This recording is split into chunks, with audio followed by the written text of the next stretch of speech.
Steve fixait Catherine, son épouse depuis 7 ans, la mâchoire serrée. « Tu n'aurais pas pu m'en parler plus tôt ? C'est terriblement précipité. » Catherine, Cathy pour la plupart, Cat pour lui, riposta. « Est-ce qu'un mois de préavis aurait changé quoi que ce soit ? Tu es toujours à la maison de toute façon. J'ai aussi mes responsabilités, tu sais. » « Des responsabilités ? Ne me fais pas rire. Cette petite passion qui t'occupe. » « Passion ? » Les yeux de Cat lancèrent des éclairs. « Gérer la maison, c'est ton travail. » Steve resta muet, stupéfait. Les mots flottaient entre eux, lourds et amers. Finalement, il se leva de sa chaise. « Eh bien, maintenant je sais où j'en suis. Le majordome avec privilège. Si mon employeur me parlait ainsi, je donnerais ma démission. » Sa voix dégoulinait d'ironie. « J'ai 2 semaines pour y réfléchir pendant que madame sera absente. Maintenant, si vous voulez bien m'excuser, j'ai une passion à entretenir. » Alors que les pas de Steve s'éloignaient, Kat murmura une imprécation. Cette conversation avait rapidement dégénéré. Elle savait que les revenus de Steve étaient modestes comparés aux siens, mais il avait mis sa carrière en retrait quand la sienne avait commencé à décoller. Il pourrait facilement égaler son salaire s'il le souhaitait. Plus importante encore, il était une bénédiction avec Miranda, sa fille adolescente. Ces deux-là s'étaient entendus dès le premier jour. L'esprit de Kat vagabonda vers son patron, Robert Danjure. Ses attentions et ses compliments l'avaient troublé dernièrement. Robert ne manquait jamais une occasion de dénigrer Steve, répétant sans cesse qu'un « vrai homme » devrait être le soutien de famille. Elle se remémora sa rencontre avec Steve Poulson, de 5 ans son cadet, lors d'une soirée. Il venait de terminer son doctorat en nanotechnologie, avec une spécialisation en design industriel. Ce jeune prodige faisait sensation comme consultant pour de grandes entreprises. Ses inventions ingénieuses, comme un télescope à suivi automatique pour ses amis ornithologues, laissaient entrevoir son potentiel. Après une relation toxique qui l'avait rendu méfiant, Steve avait pris le risque de s'ouvrir à elle. Maintenant, 7 ans plus tard, l'avait-elle pris pour acquis ? Le cœur de Steve avait déjà été meurtri. La trahison de son ex-fiancé l'avait profondément blessé, elle n'avait feint la réconciliation que pour s'approprier ses inventions.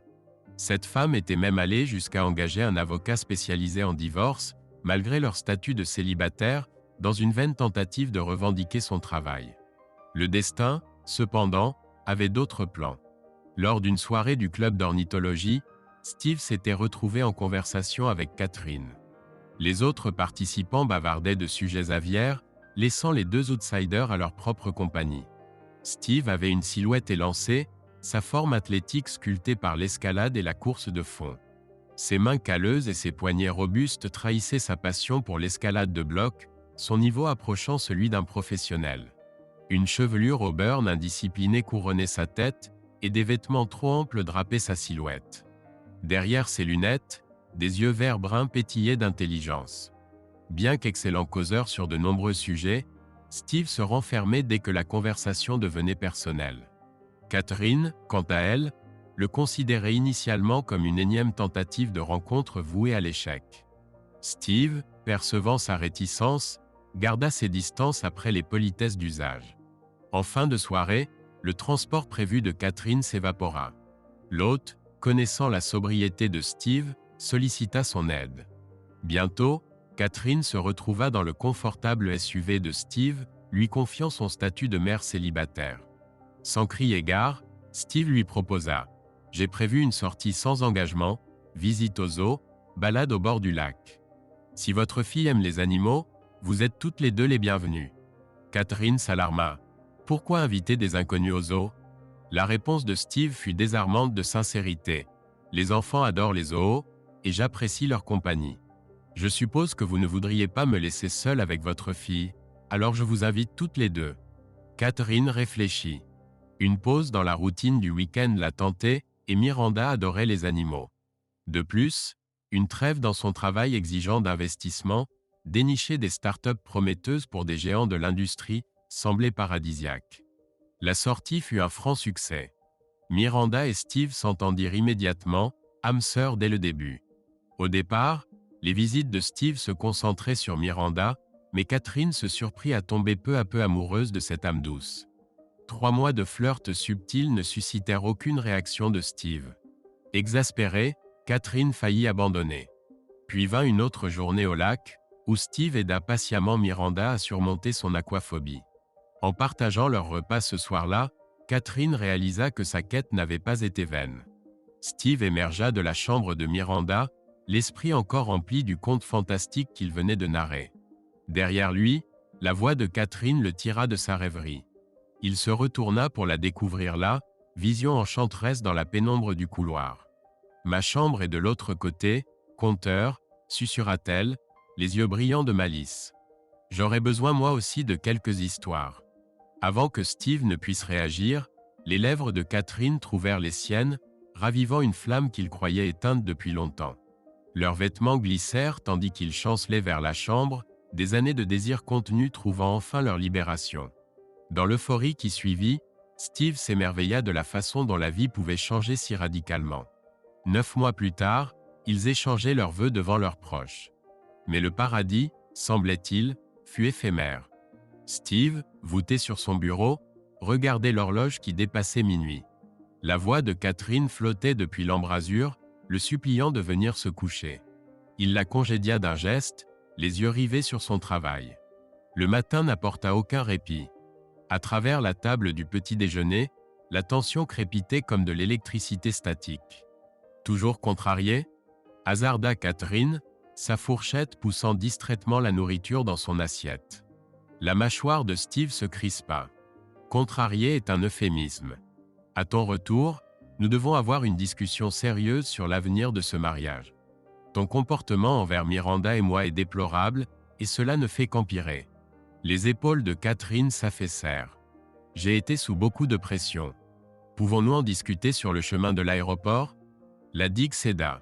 La voix de Steve s'éleva, laissant échapper des années de frustration. Qu'est-ce qui ne va pas chez toi ? Je ne suis pas ton chauffeur. As-tu oublié ? Réunion parents-professeurs. Aujourd'hui, 10 heures. C'est noté dans le calendrier depuis des mois. Quand est-ce la dernière fois que tu l'as même regardé ? Ou montré un quelconque intérêt pour la scolarité de ta fille ? Il sortit en trombe, laissant Catherine abasourdie. Durant toutes leurs années ensemble, elle ne l'avait jamais vu perdre son sang-froid ainsi. Tandis qu'elle attendait son taxi, la honte fit place à l'indignation. Comment osait-il ? N'était-elle pas celle qui gagnait leur vie ? Celle qui rendait possible leur confort matériel ? 2 jours plus tard, Steve se retrouva à nouveau à travailler tard dans la nuit. Un potentiel nouveau contrat se profilait, promettant des années de stabilité.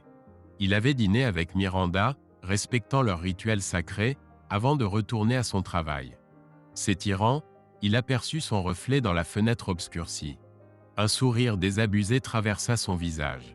« Tu te ramollis, mon vieux » murmura-t-il, tapotant son ventre légèrement arrondi. « Le temps te rattrape. » Steve examina son reflet d'un œil critique, notant l'embonpoint qui s'était subrepticement installé. « Il est temps d'arrêter ça net » marmonna-t-il, allumant son ordinateur pour chercher une salle de sport. Ses yeux s'illuminèrent en découvrant un mur d'escalade intérieure avec centre de fitness attenant, parfait pour raviver cette vigueur de jeunesse. Alors qu'il complétait son inscription en ligne, la sonnerie stridente de son téléphone perça le silence. L'identifiant de l'appelant le fit hésiter, Harry du club d'ornithologie, une voix du passé. La curiosité piquée, Steve répondit. « Harry, mon vieil ami. À quoi dois-je ce plaisir ?» L'hésitation d'Harry était palpable. « Steve, il n'y a pas de façon délicate de te dire cela.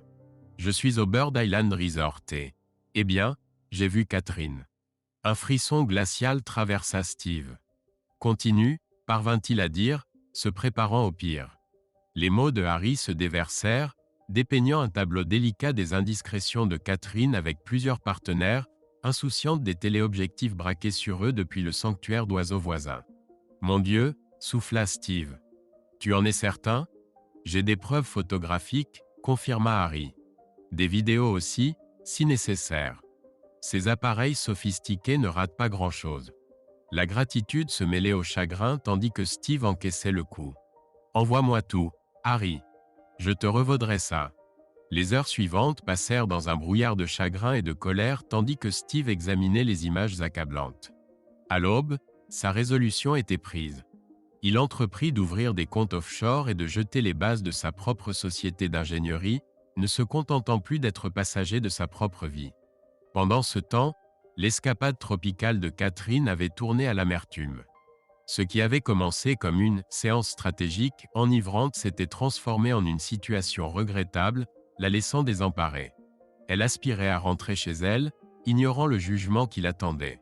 Steve parcourut ses contacts et trouva ce qu'il cherchait, un cabinet d'avocats pour lequel il avait fait quelques travaux de conception en guise de service rendu à un ami. L'un de leurs avocats était passionné d'ornithologie. Il les appela et prit rendez-vous. Ce même vendredi, alors que Catherine évaluait ses vacances, Steve alla rencontrer Noadon, le mentor de Miranda, à l'école. Il lui expliqua que Catherine et lui allaient divorcer et que Catherine recevrait les papiers mardi. Il n'eut pas besoin d'expliquer que cela aurait un effet dévastateur sur Miranda.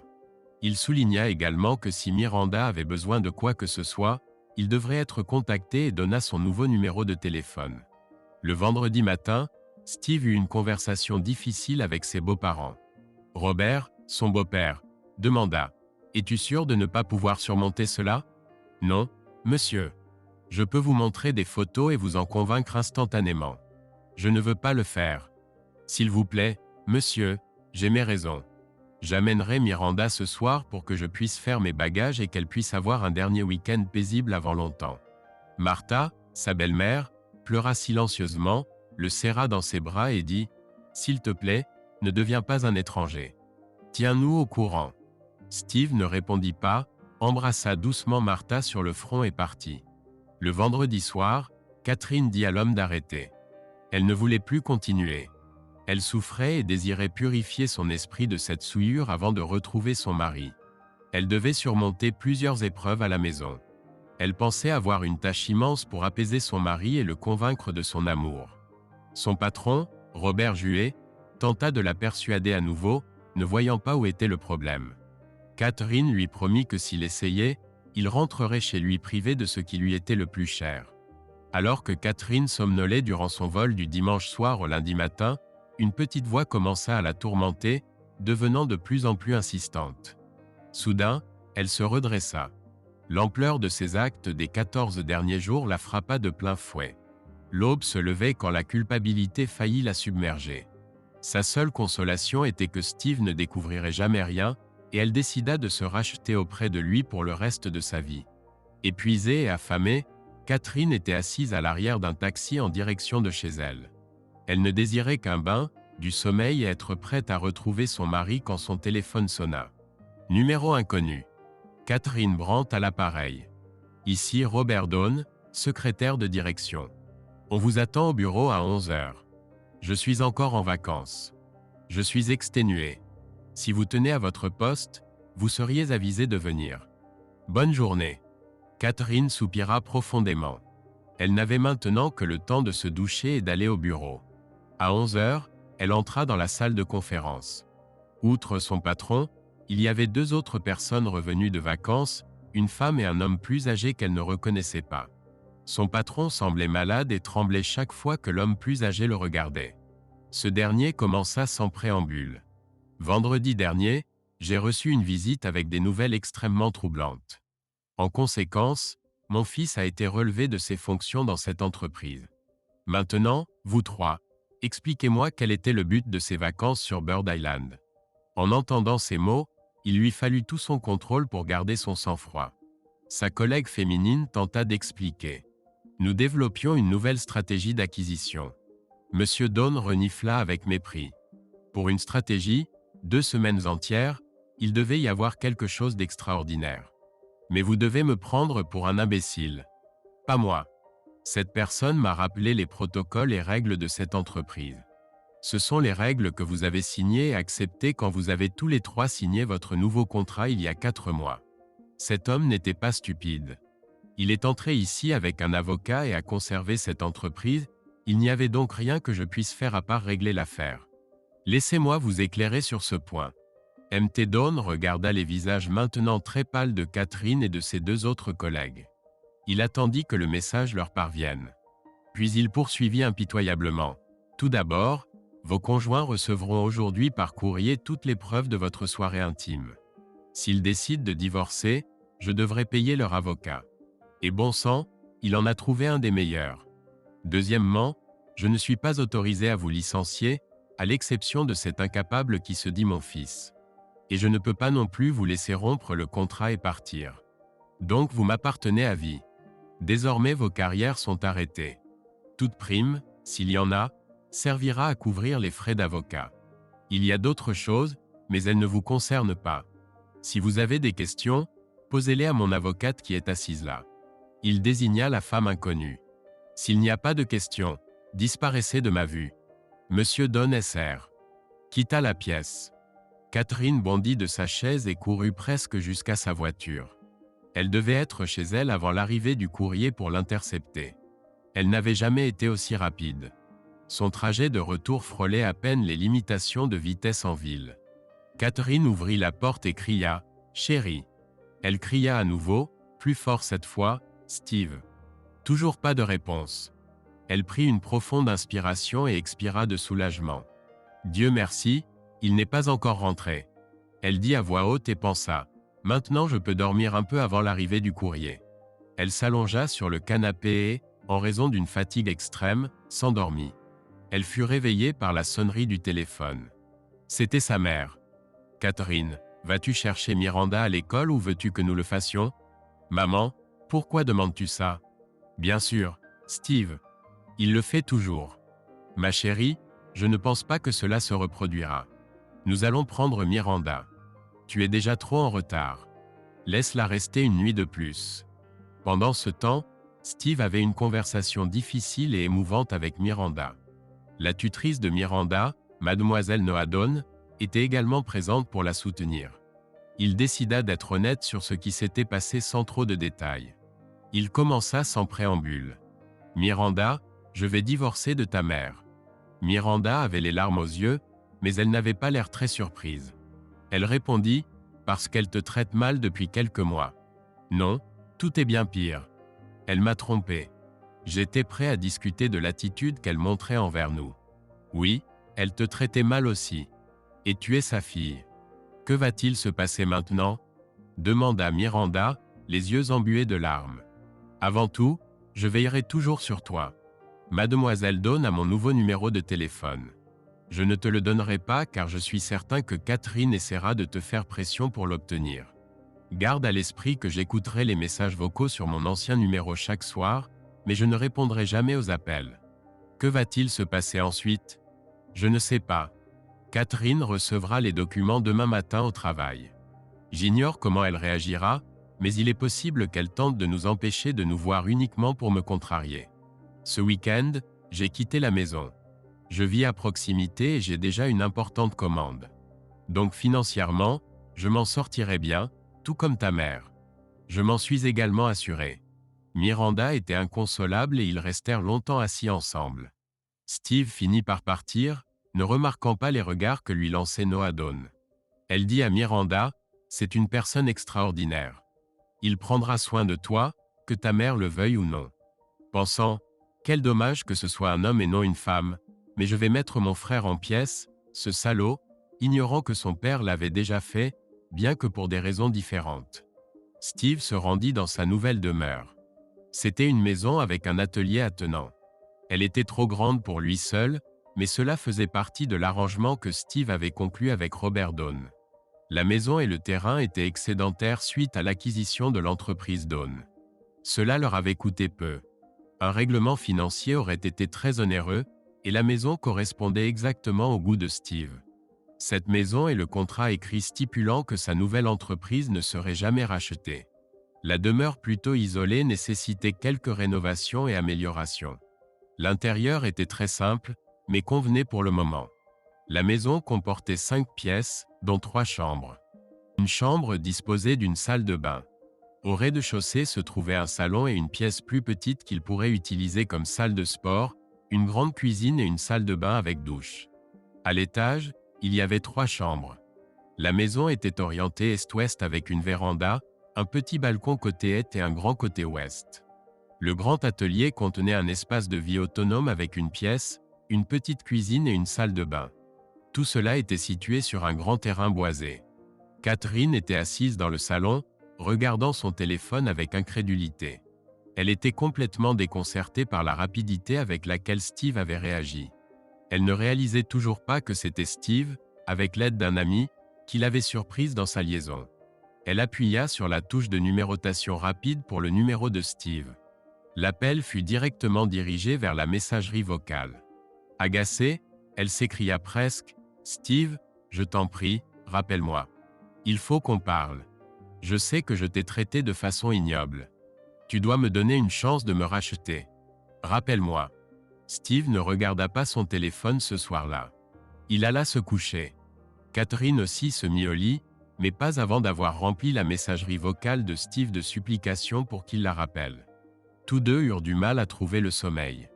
Steve parce qu'il était encore furieux et profondément bouleversé. Catherine était simplement terrifiée. Robert SR lui avait dit, ainsi qu'à ses collègues, que des preuves arriveraient par courrier, mais sa boîte aux lettres restait désespérément vide. Après une nuit agitée, l'heure était venue d'aller travailler. Elle se leva et prit une nouvelle douche, mais se sentait toujours souillée. Elle vérifia son téléphone. Aucun message de son mari. Elle se sentait affreusement mal en quittant la maison. Catherine pensait qu'il était imprudent de conduire dans cet état, mais elle prit quand même la route vers le bureau. Son trajet se déroula sans incident. Les embouteillages faisaient partie de son quotidien. À son arrivée au bureau, son assistante lui annonça qu'une personne l'attendait. Le cœur de Catherine fit un bond. Elle pensa « visiteur », Steve, et entra. Elle trouva une femme qui l'attendait. « Êtes-vous Catherine Brandt ?» Catherine acquiesça. La femme lui tendit une enveloppe et lui demanda de signer. Catherine n'eut d'autre choix que de s'exécuter. La femme déclara alors « Désolé, vous venez de recevoir des documents » et s'en alla. Les jambes de Catherine se dérobèrent sous elle et elle s'effondra dans un fauteuil. Lorsque son assistante vint voir si elle avait besoin de quelque chose, elle découvrit une femme désemparée fixant anxieusement une simple enveloppe brune. Elle avait entendu les rumeurs, mais n'avait jamais imaginé en voir les conséquences. « Je crois savoir ce que contient cette enveloppe, mais j'ai peur de l'ouvrir. Pourriez-vous l'ouvrir et me dire ?» L'assistante de Catherine ouvrit l'enveloppe et regarda à l'intérieur. Rougissante, elle dit « Je ne pense pas vouloir voir le reste du contenu, et je ne pense pas que vous souhaitiez que je le voie non plus. Un coup d'œil était déjà de trop. Vous pouvez compter sur ma discrétion. » Et elle remit l'enveloppe avant de sortir précipitamment. Catherine sortit le contenu et eut le souffle coupé. La brochure de Bird Island était là. Elle vantait que c'était le meilleur endroit du pays pour l'observation des oiseaux. Il y avait une photo d'un ornithologue amateur avec un appareil photo muni d'un immense téléobjectif. Quelques clichés étaient joints à la brochure. Les photographies ne laissaient que peu de place à l'imagination. Les magazines pour adultes auraient payé une fortune pour ces clichés, et elles figuraient dans tous. Finalement, elle comprit. L'un des amis de Steve les avait réalisés et l'avait informé. Il était au courant depuis le début et ne l'avait pas quitté simplement à cause de son attitude. Maintenant, elle réalisait qu'elle avait définitivement perdu son époux, sans la moindre chance de réconciliation. En fin de journée, Catherine se rendit chez ses parents pour chercher Miranda. Elle se sentait terriblement mal. Elle ne savait pas à quoi s'attendre en arrivant. Aurait-elle pu embellir l'histoire? Quand elle ouvrit la porte, il fut immédiatement clair que l'embellissement n'était pas envisageable. Son père l'emmena au salon en demandant « À quoi pensais-tu? Tu es folle. Négliger et rejeter cette personne. Comment as-tu pu?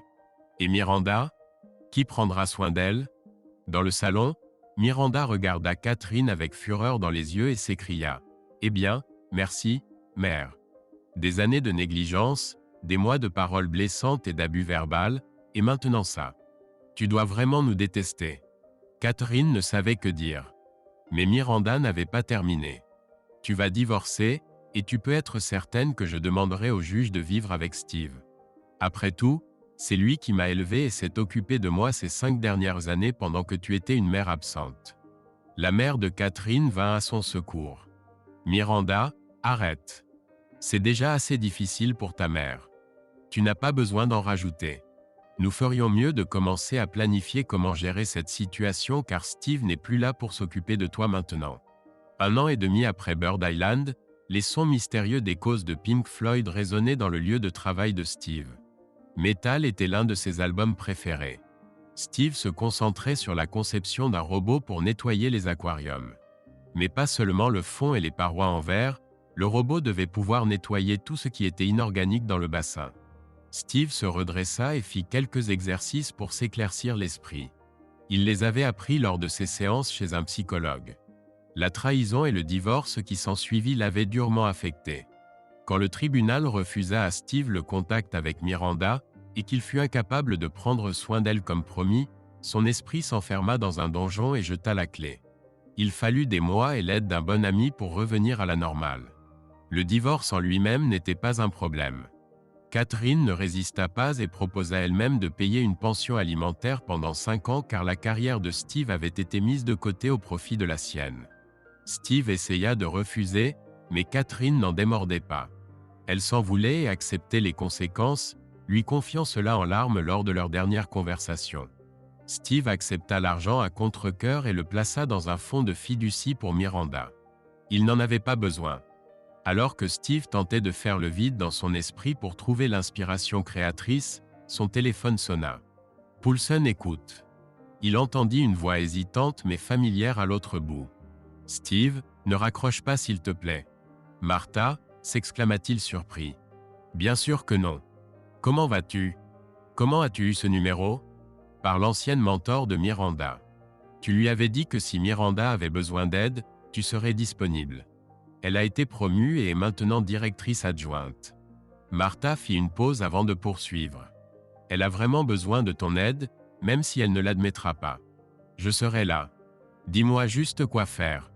On ne peut pas en parler au téléphone. Pourrais-tu nous rencontrer quelque part? Avec nous, il y a Robert, moi et Catherine. » Steve comprit qu'il avait fallu tout le courage de Martha pour l'appeler et se retourner contre Catherine. Il dit doucement, « Marthe, je rencontrerai le diable en personne si cela peut aider Miranda. Tu le sais. Et Kat ne mérite guère une telle description. Pourquoi ne venez-vous pas chez moi? Je suis coincé avec mon travail. » Quoi? Venir chez toi? C'est vrai? D'accord. Quelle est l'adresse? Bégaya Martha, soulagée. Steve lui donna son adresse. À ce stade, il avait déjà rénové et meublé le rez-de-chaussée, une chambre et les salles de bain, donc tout paraissait plus ou moins convenable. Une grande partie de son mobilier provenait d'un magasin qui vendait des meubles d'exposition.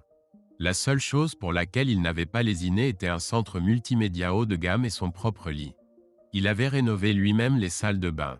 Celle du rez-de-chaussée était maintenant directement accessible depuis la pièce que Steve avait transformée en salle de sport.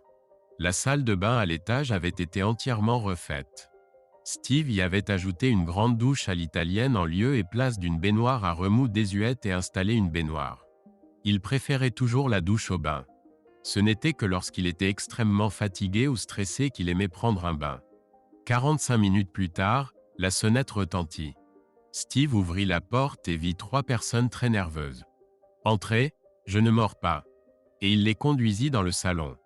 Ils regardèrent autour d'eux dans la grande pièce tandis que Steve observait Catherine. Elle semblait épuisée, des cernes noires sous ses yeux ternes. Ses épaules s'affaissèrent tandis qu'elle regardait Steve et dit « Tu as l'air en forme, tu vas bien? Physiquement, je vais bien. Mentalement, pas très bien.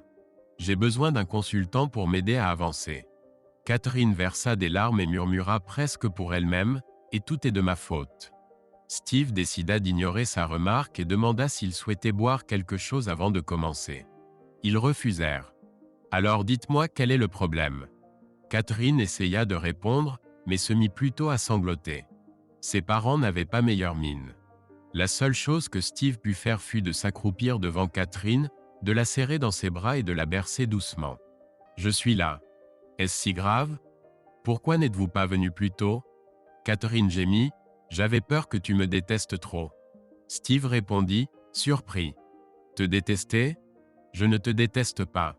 Je t'aime toujours, mais je ne peux pas vivre avec l'idée que si un autre homme arrive et commence à te courtiser, tu me traiteras comme un moins que rien et succomberas à nouveau à ses avances.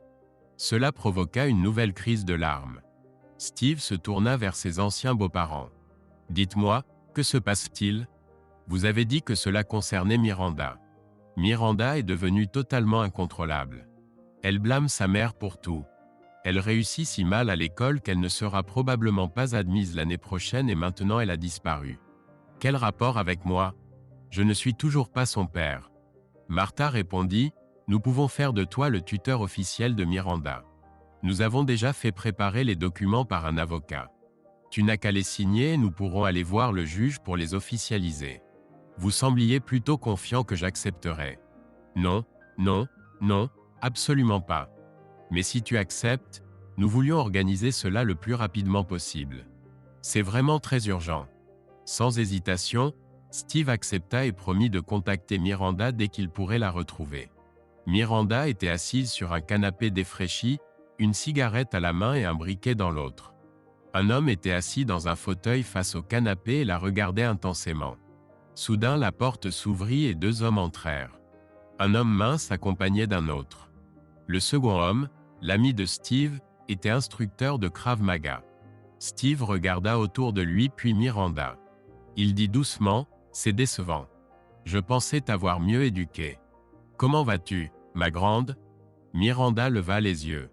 L'air un peu ivre, elle s'écria joyeusement, « Steve, que fais-tu ici? Je suis venu te sortir d'ici et je vois que j'arrive juste à temps. » L'homme dans le fauteuil, comme sorti de nulle part, sortit un long couteau, bondit de son siège et grogna, « Elle ne va nulle part. » C'est tout ce qu'il put faire avant que l'ami de Steve ne le repousse dans son fauteuil d'un coup de pied.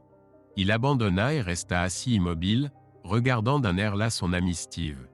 Steve s'accroupit devant Miranda, lui arracha la cigarette de la main et demanda, « C'est lui qui t'a donné ça ?» Miranda acquiesça. Steve appela la police et expliqua ce qu'il avait trouvé en entrant. Il regarda Miranda et demanda, « Veux-tu que je sois ton tuteur ?»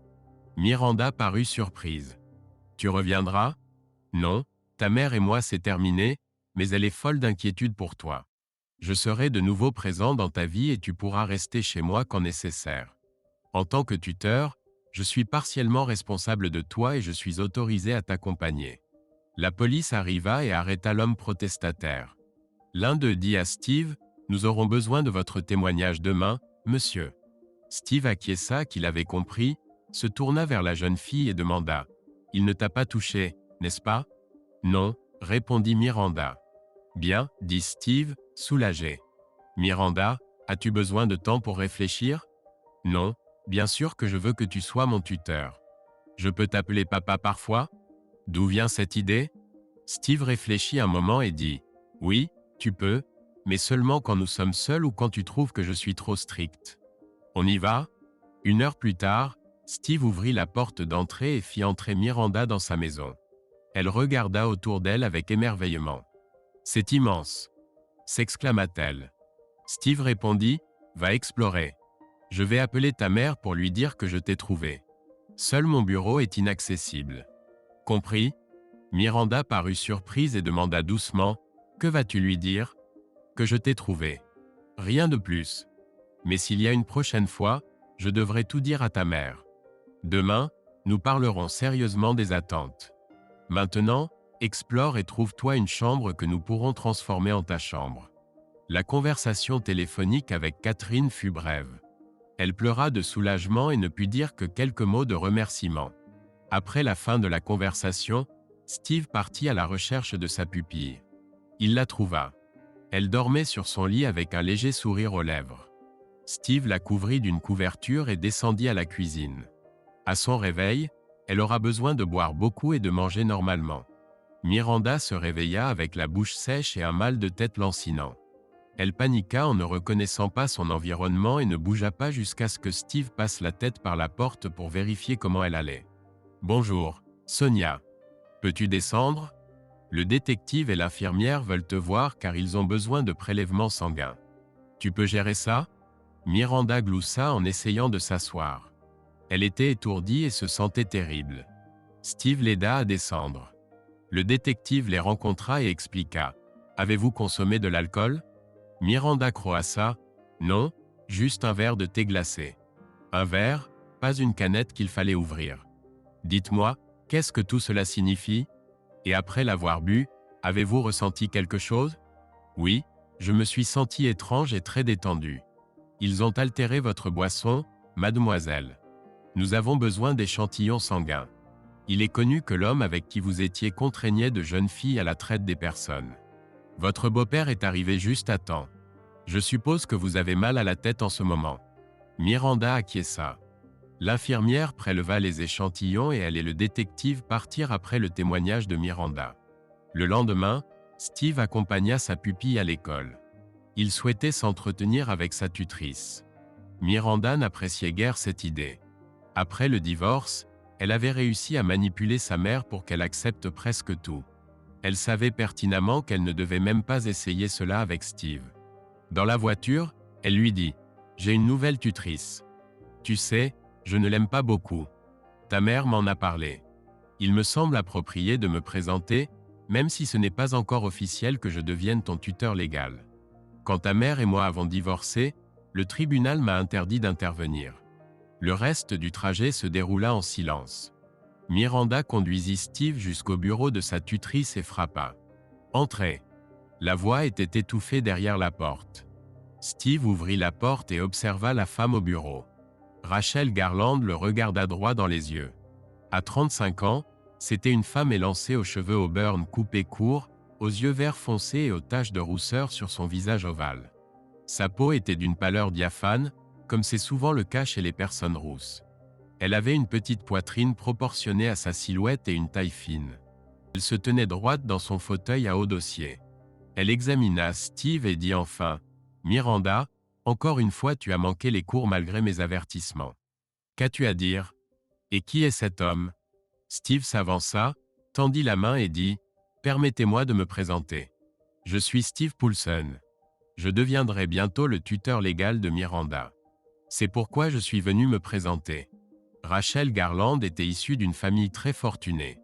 Son père Robert avait fait fortune dans le commerce de matières premières pour l'industrie sidérurgique. Il s'était marié tardivement à une femme beaucoup plus jeune. Ce fut un mariage malheureux, non par manque d'amour. Elle souffrait de dépression profonde. Elle lui donna 2 enfants avant de mettre fin à ses jours, laissant derrière elle tristesse et chagrin. Les enfants furent élevés par sa sœur puis dans des pensionnats. Le père ne pouvait pas faire face à la perte de son épouse, à l'éducation des enfants et à la direction d'une entreprise de plusieurs millions de dollars. Sa sœur s'occupait des enfants mais était dépourvue d'affection pour eux. Elle appréciait simplement de mener une vie de femme fortunée et s'y croyait légitimement destinée. La seule chose qu'elle inculqua aux 2 enfants fut le mépris envers les gens qui travaillaient de leurs mains, un sentiment renforcé par les pensionnats qu'elle choisit pour son neveu et sa nièce. Lorsque Rachel serra la main de Steve, elle sentit les callosités et remarqua les extrémités en forme de pelle de ses doigts. Classe ouvrière, pensa-t-elle avec dédain. Elle manqua complètement de remarquer que les yeux de Steve brillaient d'intelligence et ne laissaient rien échapper. Il y avait quelque chose qu'elle n'arrivait pas à cerner, alors elle décida de remettre cet homme à sa place. Rachel répondit sèchement. « Dans ce cas, nous avons beaucoup à discuter. Je vous suggère de prendre rendez-vous une fois que tout sera officiel. D'ici là, je vous conseille de vous tenir éloigné de l'établissement. » Rachel ne laissa pas le temps à ses paroles de faire effet et se tourna vers Miranda sans lui accorder un second regard. « Jeune fille, c'est la dernière fois que nous en discutons. La prochaine fois, ce sera la suspension ou l'expulsion. » Steve reconnut là un congédiement sans appel, fit demi-tour et partit sans dire un mot. Rachel soupira intérieurement de soulagement, pensant qu'il avait compris le message. « Bon, un problème de moins. C'est gérable. » Après une courte pause, elle demanda à Miranda « Qui était-ce » Miranda, quelque peu offensée par la façon dont mademoiselle Garland avait traité Steve, répondit sèchement « C'est l'ex-mari de ma mère. Il va s'occuper de moi. » Rachel était un peu confuse. « Donc c'est votre père ?»« Non, mais j'aurais vraiment aimé qu'il le soit. » « Savez-vous pourquoi ils ont divorcé ?»« Oui, et je ne veux pas en parler. Si vous voulez savoir, demandez à ma mère. » Rachel fut choquée par le ton venimeux avec lequel Miranda répondit à ses questions. Elle décida d'en rester là pour le moment. 2 semaines plus tard, Steve, désormais tuteur officiel de Miranda, se retrouvait à nouveau assis face à Rachel dans son bureau. Rachel commença. Maintenant que vous êtes ici à titre officiel, nous ferions mieux de faire connaissance. Pouvez-vous me parler de vous? Steve n'aimait pas qu'on s'immisce dans sa vie privée. Il lui parla de son travail, bien qu'il en minimisât l'importance. Il omit de mentionner son éducation. Il disait qu'il courait des semi-marathons sans mentionner ses expéditions d'escalade à la Cité des Roches dans la forêt nationale de l'Idaho ni ses vacances prévues à Fontainebleau près de Paris. Il avait déjà repéré les rochers qu'il voulait conquérir sur le site web de Fontainebleau et ne tenait plus en place. Rachel commença à détester cet homme. Il semblait parler ouvertement de lui-même, mais elle ne savait toujours que très peu de choses à son sujet. Comment était-il devenu le tuteur de Miranda? Se demanda-t-elle. Elle devait admettre que les résultats de Miranda commençaient déjà à s'améliorer, tout comme son attitude à l'école. Rachel décida de tenter sa chance et demanda « Vous avez divorcé de sa mère, n'est-ce pas, et vous n'êtes pas le père de Miranda ?» Steve pensa « Voilà, c'est ça. Elle s'aventure dans les questions personnelles par curiosité car elle ne peut pas me cerner. » Il répondit « C'est exact. » Rachel attendit, espérant que Steve commencerait à s'expliquer. Elle savait que les gens étaient mal à l'aise avec le silence dans une conversation et révéleraient presque automatiquement plus qu'ils ne le souhaitaient pour combler le vide. Mais pas cet homme, à sa grande déception. Maintenant, elle devait poursuivre et reconsidérer son opinion sur lui. Il était bien plus intelligent qu'il n'y paraissait. Elle demanda presque sur un ton exigeant. « Pouvez-vous me parler du divorce? Quelle en était la raison ?» Steve fut déconcerté par cette approche directe et commença à s'irriter. Il rendit son agacement manifeste dans sa réponse « Je le peux, mais je ne le ferai pas. Vous devrez demander à la mère de Miranda. Je pense qu'il suffit de dire qu'il y a eu un incident conjugal qui ne pouvait être surmonté. » Ah oui, pensa Rachel, vous avez trompé votre femme. Vous êtes un misérable et vous n'avez même pas le courage de l'admettre ouvertement. Lâche. Après quelques secondes, elle dit « Je pense que nous avons terminé. Merci de votre temps. » Steve se dirigea vers la porte, se retourna et dit avec mépris « Ce n'était pas une présentation. C'était un interrogatoire et je ne sais pas ce que j'ai fait pour mériter cela. Mais notez bien que si je soupçonne ne serait-ce qu'un instant que vous maltraitez Miranda, je vous rendrai la vie difficile. » La mâchoire de Rachel tomba tandis qu'elle regardait la porte se fermer. Cette remarque finale la rendit méfiante. Cet homme ne se souciait pas vraiment de la façon dont elle le traitait, mais il se préoccupait beaucoup de la façon dont elle traitait sa pupille. Il montrait qu'il était très protecteur envers la jeune fille. Elle ne l'aimait peut-être pas, mais elle devrait faire attention à la façon dont elle traitait Miranda. Au fil du temps, Rachel remarqua que les notes de plusieurs élèves s'amélioraient considérablement, y compris celles de Miranda. Cela lui convenait car sa première rencontre avec le tuteur de Miranda était encore fraîche dans son esprit. Elle avait eu d'autres conversations avec M. Powers-Poulsen, comme elle continuait à l'appeler, et durant celle-ci il restait invariablement formel. Elle regardait maintenant par la fenêtre de la classe et remarqua la voiture du tuteur de Miranda. Miranda et 5 autres élèves étaient assis dans un grand SUV, riant et plaisantant. Elle fut surprise que l'homme qui se montrait si froid envers certaines personnes ait 6 enfants riant dans sa voiture. Quelques jours plus tard, Noah Donne frappa et entra dans le bureau de Rachel. « Puis-je vous parler ?» demanda-t-elle. « Certainement, » répondit Rachel avec surprise, pensant « Mais pourquoi ici et pas dans votre bureau? Cette idiote va-t-elle se plaindre de moi ?» Noah prit une profonde inspiration et commença « J'ai reçu une requête de certains de vos élèves. Ils souhaitent partir camper avec le beau-père de Miranda Brandt. Il leur a dit qu'il n'irait que s'il avait la permission des parents et un accompagnateur de l'école. » Rachel fut choquée et le montra. « Quoi? L'homme qui a campé avec 6 enfants de cette école? Est-ce raisonnable? Ce n'est pas exactement un modèle à suivre, n'est-ce pas ?» Ce fut au tour de Noah d'être choqué. « Que voulez-vous dire exactement ?» Rachel ne remarqua pas la soudaine froideur dans la voix de sa supérieure et poursuivit « Eh bien, il est divorcé pour cause d'infidélité. Il monte Miranda contre sa mère et l'oblige à dormir chez lui. Quelles sont ses intentions? » Stop. Noah parla d'une voix douce mais très contrôlée et autoritaire, et continua « Vous ne pourriez être plus éloigné de la vérité que vous ne l'êtes maintenant. Je suppose que M. Bissopulson ne vous a jamais dit pourquoi lui et Madame Brandt ont divorcé, n'est-ce pas ?» Rachel réalisa immédiatement qu'elle avait dépassé les bornes et qu'elle allait être sévèrement réprimandée, mais elle se contenta d'acquiescer. « Laissez-moi vous éclairer, mais si j'entends que quelque chose de ce que je vais vous dire circule, je rendrai votre vie très désagréable. Comprenez-vous » Rachel voulut hocher la tête à nouveau, mais la voix de Noah vacilla. « Oui ou non ?»« Oui, Madame Don, » dit-elle d'une voix basse et comprit soudainement pourquoi Noah Don devait devenir la prochaine directrice de cette école. « Bien, venez avec moi. Je ne veux pas être dérangée. » De retour dans le bureau de Noah, elle fit signe à Rachel de s'asseoir et demanda « Vous êtes-vous déjà donné la peine de lire le dossier de Miranda Brandt ?» Surprise par la question, Rachel répondit « Oui, bien sûr, vous n'avez même pas besoin de demander.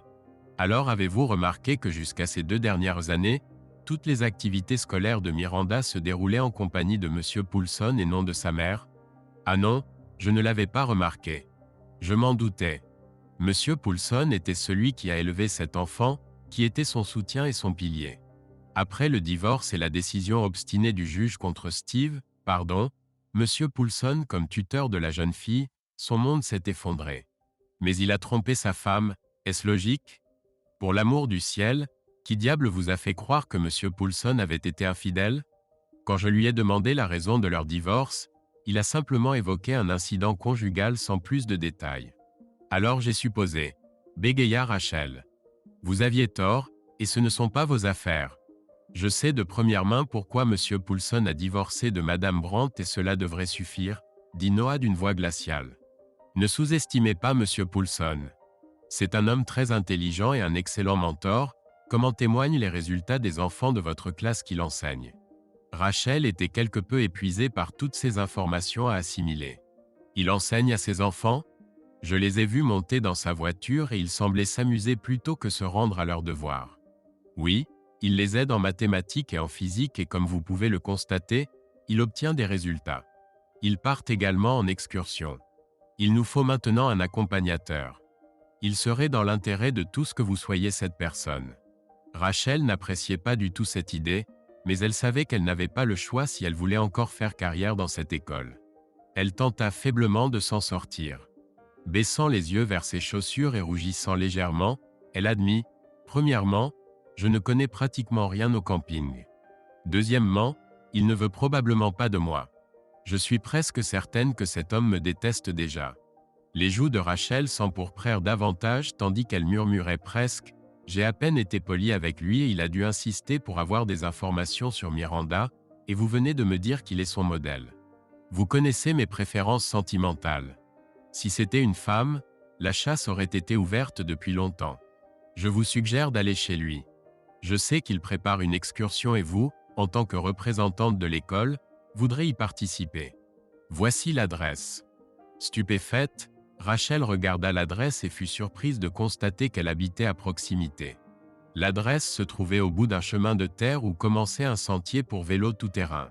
Elle n'avait jamais su qu'il y avait une maison là-bas. Une demi-heure plus tard, elle sonnait à la porte, très nerveuse. Steve ouvrit la porte et Rachel balbutia « J'ai été nommée représentante de l'école pour le voyage de camping. » Steve sourit et dit « Mademoiselle Dawn peut être très persistante quand elle veut quelque chose, n'est-ce pas? Et maintenant vous êtes coincé avec moi. Peut-être pouvons-nous faire une trêve. » Rachel le regarda en pensant « Si vous saviez. » Steve poursuivit simplement « Je pense que nous sommes partis du mauvais pied. Recommençons. Bonjour, je suis Steve Poulson, le tuteur de Miranda. Appelez-moi Steve. Et vous ?» Steve observa la belle rousse à la peau claire rougir si fort que ses taches de rousseur disparurent presque tandis qu'elle bégayait « Je suis Rachel Garland, la tutrice de Miranda. Je dois avouer que vous avez raison concernant Madame Dawn et que je n'ai jamais dormi sous une tente. Si vous préférez que je ne vienne pas, je comprends. C'était sa dernière tentative d'échapper à tout cela. Peu importe. Je dirigerai le camp. Vous n'aurez qu'à me suivre, simplement me suivre. Au fait, avez-vous le vertige? Vous devrez peut-être grimper, mais je ne vous y obligerai pas si cela vous dérange. » Ils traversèrent la maison. Rachel remarqua plusieurs photos d'un homme suspendu par les doigts à une paroi. Elle les observa et demanda « Que fait cet homme? Il semble tourmenté. » Steve éclata d'un rire chaleureux et sincère. Il répondit « En effet, Je suis un peu fou. C'est mon sport. Je fais de l'escalade à main nue avec des chaussons spéciaux. C'est l'une des activités que nous ferons pendant le voyage, entre autres. Rachel comprit alors l'origine de ses mains calleuses. Elle regarda à nouveau et vit les muscles de Steve saillir sous l'effort, et l'image de lui étendu sur elle dans le lit traversa furtivement son esprit. Ils arrivèrent à l'atelier et Steve lui murmura à l'oreille « Je vais vous faire une petite surprise pour briser la glace. Je m'en excuse d'avance. Les enfants, nous avons une inspection, alors tenez-vous bien. » Les 6 enfants se retournèrent, saluèrent joyeusement Rachel et continuèrent. « De l'escalade, ici ?» s'exclama Rachel, déconcertée. Steve avait construit un petit mur d'escalade au fond de l'atelier. Sa hauteur était d'environ 6 mètres, bien que les poulies par lesquelles passaient les cordes empêchaient de grimper au-delà de 5 mètres. Des prises de différentes couleurs parsemaient le mur, leurs formes variant. Rachel s'assit sur un petit tabouret et regarda les enfants s'amuser. Elle commençait tout juste à avoir faim lorsque Steve cria « D'accord tout le monde, on enlève le matériel d'escalade. Je vous lave les mains, le dîner est prêt. » Il se tourna vers Rachel et dit en souriant « Je pense qu'il est temps pour vous aussi de dîner. Aimeriez-vous manger avec nous ?» L'un des enfants s'écria « Steve, qu'est-ce qu'on mange ce soir ?»« Une quiche. Une aux oignons et légumes avec du lard. Ah, et une autre au poulet, avec des pousses de soja, du gingembre frais et du poivron. Oh, miam, miam, miam. Mademoiselle Garland, vous devez absolument manger ici. C'est extraordinaire. » Rachel céda. Au plus profond de son être, elle était tourmentée par le sentiment d'être perdue et impuissante face à cette situation. Elle fut impressionnée par le repas que Steve avait préparé, complet, sain et savoureux.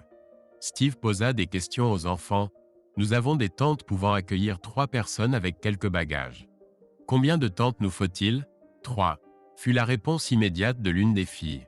« Pourquoi ?»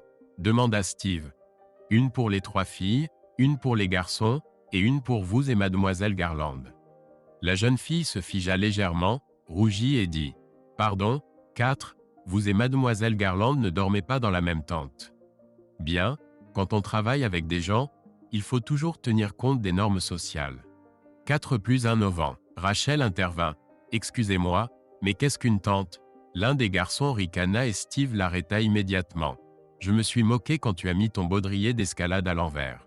Je me suis excusé auprès de mademoiselle Garland, jeune homme. » Après le dîner, Steve dit au revoir à Rachel, s'excusant de devoir ramener les enfants chez eux. Rachel rentra chez elle troublée.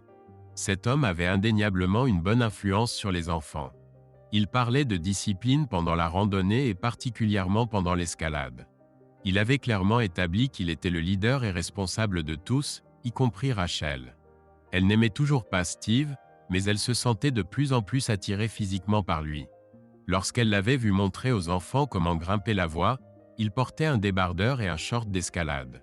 Elle avait remarqué ses muscles, son endurance. Elle décida d'emporter des vêtements d'escalade séduisants. Finalement, le minibus des enfants fut chargé avec l'équipement de camping et les bagages. Rachel devait les suivre dans sa voiture, se réjouissant silencieusement de ne pas dépendre de Steve pour le transport et de pouvoir rentrer chez elle à tout moment si elle le souhaitait. 3 heures plus tard, ils arrivèrent à l'endroit que Steve avait choisi pour le camp. C'était à l'entrée d'un petit ravin, dans un méandre du ruisseau. La zone était relativement plate, située à environ 2,5 mètres au-dessus d'une petite parcelle d'herbe qui surplombait le niveau de l'eau et se terminait par une plage de galets. Le ruisseau formait une petite mare cristalline, régulièrement alimentée par le débordement du cours d'eau. Steve demanda aux jeunes d'installer le camp sur un terrain plus élevé. Il expliqua minutieusement à tous qu'on attendait des orages en amont et que le ruisseau pourrait rapidement se transformer en torrent impétueux. Cela provoqua un conflit majeur entre Rachel et Steve. Rachel n'appréciait guère de recevoir des directives de personnes qu'elle considérait comme subalternes, quelle que soit leur intelligence. Elle déclara devant les enfants qu'elle n'était pas son élève et qu'elle agirait selon son bon vouloir. Steve, maîtrisant à peine son indignation, compta jusqu'à 100 et retour avant de sortir son appareil photo. Il le confia à Callum, un jeune passionné d'électronique de 18 ans plutôt timide. Steve annonça à voix haute « Callum, pointe l'appareil sur mademoiselle Rachel et moi, et commence l'enregistrement. » Steve s'approcha de Rachel et, d'une voix formelle et autoritaire, sous le regard des 6 étudiants, déclara « Lors de la préparation de cette excursion, il a été établi que je suis responsable du camp et de la sécurité des participants. Par conséquent, je décide des dispositions nécessaires pour garantir cette sécurité. Vous pouvez dresser votre tente dans cette prairie uniquement si vous me déchargez de toute responsabilité concernant votre sécurité personnelle. Dans le cas contraire, nous plions bagages, rentrons, et j'aurai une conversation cordiale avec le directeur. Quelle est votre décision ? » Fin de la première partie.